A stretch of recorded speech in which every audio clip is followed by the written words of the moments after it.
sino tong sinishare ni Mami Sara. Napakaganda naman yan. Tawang-tawa si Mami Sara dito, syempre.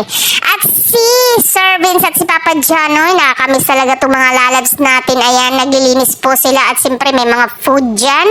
Kung ano lang ang gusto nila, kakain sila. Ayan, ensaymada, ang sarap. Nakaibabaw lahat ng mga cheese. Wow, at saka milk tea. Ano, milk tea ba to or pang Starbucks na drink. So, ang sarap, mamahalin, syempre. At ayan, ano kaya gagawin nila dito? Wow, mukhang kapatid atan to ni Sir Vince kasi he's soon doktor. Wow, syempre, ayan, may sugpo. Mahal yung sugpo pag 400 yung kilo. O, diba? Mas masarap dyan, buttered shrimp.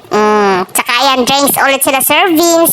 Talaga sila servings, nakakamiss talaga to. Wala pa silang vlog, kaya hintay-hintay na lang natin daw kasi medyo busy ang mga person. Kasi sa kaka-flight, ayan, may caption siya dyan. Basahin nyo na lang. Maganda naman niya talaga yung pagkaka-caption ni servings. At totoo naman talaga yung mga ganyang bagay, servings. Kaya naniniwala talaga ako na kaya pang baguhin yung karakter ng isang tao. Nasa sayo lang naman, nasa sayo lahat ng pagbabago. Diba? At saka yan ang mga Hison family. At si Miss Bionic, ayan, nasa Sandria Salon na naman siya. Kakagupit lang niya Bakit andun naman siya? Magpapagupit na naman? Diyos ko, ang bilis naman humaba ng buhok niya, no? Dati ang ikli-ikli na talaga ng buhok niya. Ngayon, papagupit na naman siguro siya kaya nandyan siya or kaya kung ano-anong gagawin magpapaspa. Parang ganun, lahat naman pwede dyan, diba? Kaya kung gusto nyo talagang pumunta dyan, dyan lang siya. Dyan din si Mami Sara nagpapasalon kasi pag lumabas talaga sila napakaganda, diba? Ayan, sabi ko nga, magpapagupit talaga siya, guys. Kasi ang ganda-ganda na niya sa ganyang buhok tapos pagupit pa ulit siya.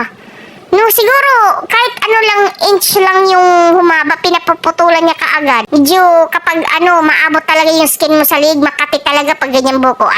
Ganda ng kilalabasan. At ayan si Primo, tuwang-tuwa na rin kasi nagpagupit na yung nang jubes niya, yung mommy jubes niya, diba? Oh, wow. Sana ako na lang yung hinihimas-himas niyan. Char. Siyempre naman si Primo yan, malayo Malay mo may hinihimas-himas din siyang iba.